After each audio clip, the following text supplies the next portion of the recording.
గుండెతో పాటు ఈ మధ్య మనం తరచుగా వింటున్న మాట పక్షవాతం. ఎస్. బ్రెయిన్‌లో స్ట్రోక్ వస్తుందని, Yes.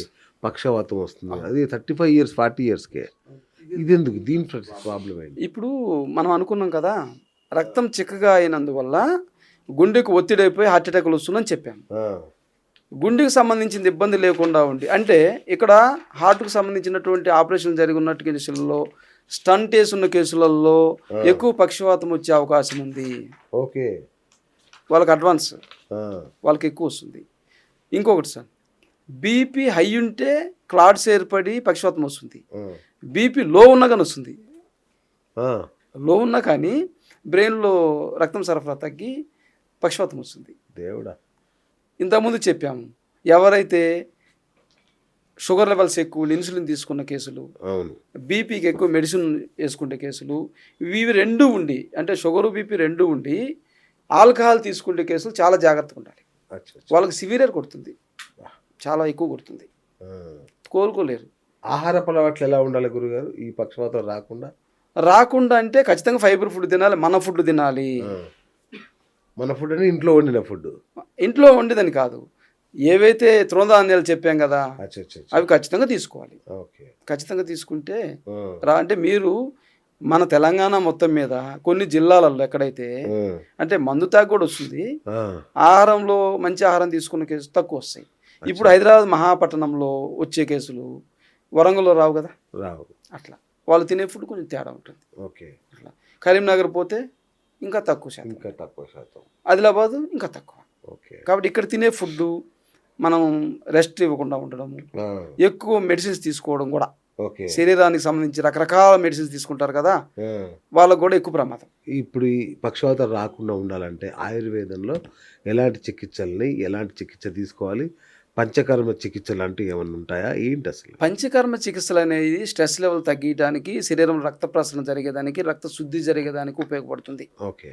ఏవైతే BP, sugar, cholesterol levels high అనుకున్నట్టుగా, ట్రైగ్లిజరైడ్స్ ఎక్కువ ఉండడము, ఒబిసిటీ అంటే స్థూలకాయము, ఇలాంటి అన్నీ వీటిని కంట్రోల్ చేసుకోవాలి. ఆ! వీటిని కంట్రోల్ చేసుకుంటూ ఆహారం కూడా తొందరగా తీసుకోవాలి. ఓకే. తర్వాత మాంసాహారం అనేది ఎక్కువసార్లు తీసుకోకూడదు, ఓకే. తక్కువ తీసుకోవాలి. ఆల్కహాలు ఎక్కువ తీసుకుంటారు, అవును. కొంత క్వాంటిటీ తీసుకుంటే ప్రమాదం లేదు. ఓకే. మరి ఎక్కువ ఎంత 90 ml తీసుకోవచ్చు? 90 కంటే ఎక్కువ ఎట్టి పరిస్థితులు తీసుకోకూడదు. ఓకే. ఇది కూడా వారానికి ఒక్కసారి తీసుకోలేదు, 15 రోజులకు ఒకసారి తీసుకోవాలి. అచ్చా! అచ్చా! అచ్చా! మరి విపరీతంగా తాగేసేస్తే ప్రమాదం. ఓకే. పక్షవాతం వచ్చిన వాళ్ళు కూడా ఆ! చాలా మంది మందు తాగుతాం సార్ అంటారు, అవును. తాగితే చనిపోతారు. చనిపోతారా? ఆ! సిగరెట్ ఇంకా ప్రమాదం, ఆ!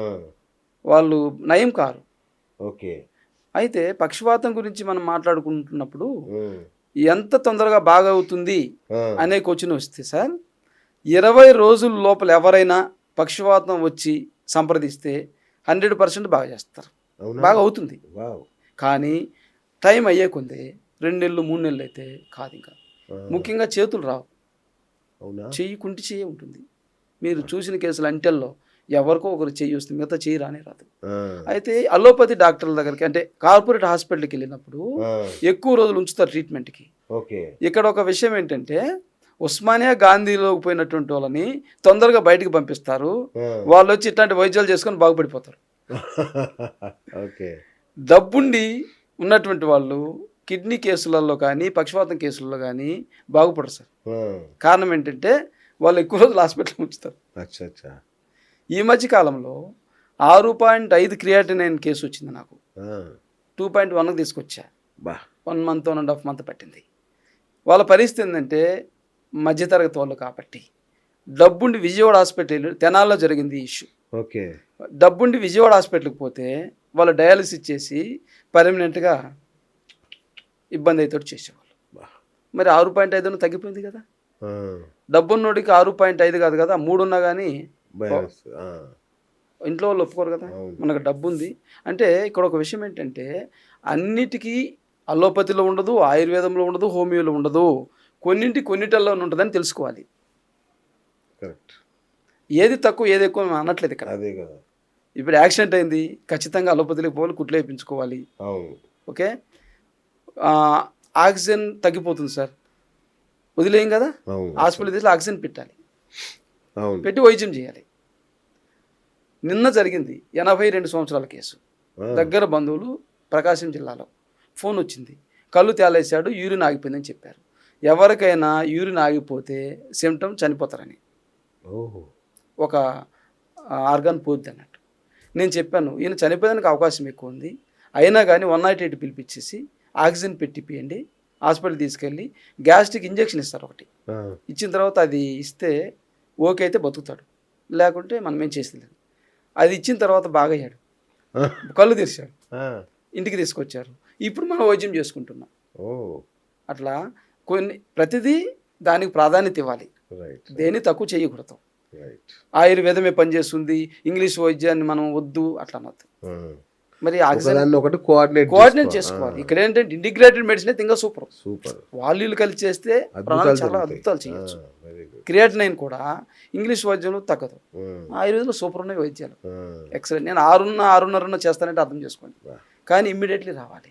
వీళ్ళు అదే అలోపతి పత్తులు రానియరు, ఒక 20 రోజులు వాళ్ళ దగ్గర నుంచి డయాలిసిస్ చేస్తే తర్వాత బాగా కాదు, క్లోజ్ ఆ కేసు.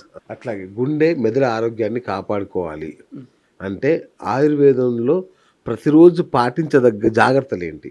పెందలకాడే ఆహారం తీసుకోవాలి, ఓకే. వ్యాయామం చెయ్యాలి, మెడిటేషన్ యోగా కూడా చేయొచ్చు, కానీ అందరూ వేరే విధంగా అనుకుంటూ చేసుకుంటే వాళ్ళ ముఖ్యం ఉంటుంది. కొంత డ్రై ఫ్రూట్స్లలో మీరు చెప్పినట్టు బాదం తీసుకోవచ్చు, ఇవి ఉన్నాయి కదా సీడ్స్, పంప్కిన్ సీడ్స్, తర్వాత sunflower seeds, water melon seeds, Musk melon seeds, ఇవి రెగ్యులర్గా తీసుకోవాలి.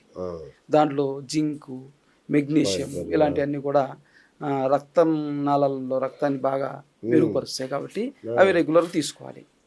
అంటే పూర్వకాలంలో మన వాళ్ళు తీసుకునేటోళ్ళు ఇప్పుడు ప్రత్యేకంగా మనం తీసుకోవాల్సిన పరిస్థితి ఏర్పడుతుంది. అప్పుడు అన్ని మన తృణధాన్యాలు తినేటోళ్ళం రెగ్యులర్గా, ఇప్పుడు అవి తీసుకోవాలి. ఎక్సర్సైజ్ చేయాలి, వాటర్ బాగా తీసుకోవాలి ఖచ్చితంగా.